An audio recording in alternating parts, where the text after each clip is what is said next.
Programang ito ay rated SPG. Striktong patnubay at gabay ng magulang ang kailangan. Maaaring may masiselang tema, lengguwahe, karahasan, sexual, horror o droga na hindi angkop sa mga bata.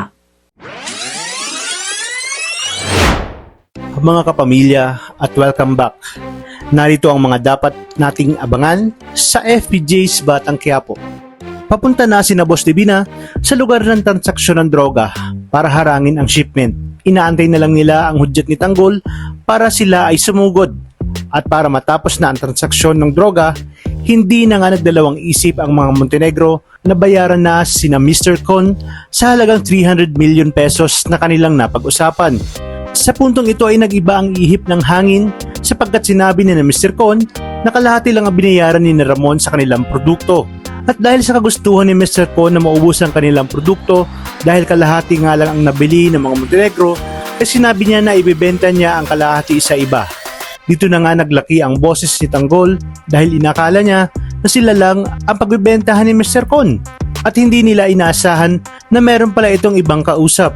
Dito na tumaas ang tensyon kaya kaagad na nilabas ni Ramon ang kanyang baril para sindakin sina Mr. Con.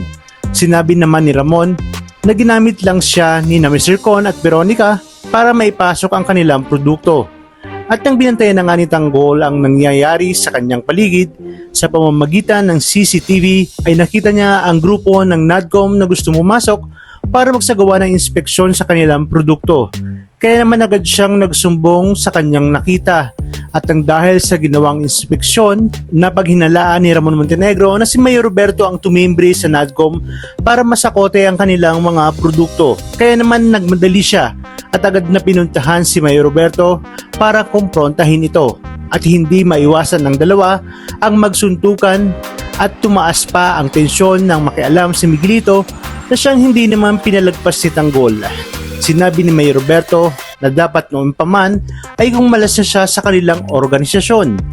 Ito na nga ang hudyat at simula ng pagiging magkaaway na magkabilang panig. Montenegro laban sa mga Guerrero. Mas lalong magiging masalimuot ang kaganapan sa oras na matuklasan ni Tanggol na anak pala ni Don Gustavo ang kanyang nanay Tess. Ibig sabihin, apo siya ni Don Gustavo at magpinsan sila ni Miguelito. Kaya marami pa tayong dapat abangan dito lang sa FPJ's Batang Quiapo. Maraming salamat sa inyong panonood at pagpalain tayong lahat, kapamilya.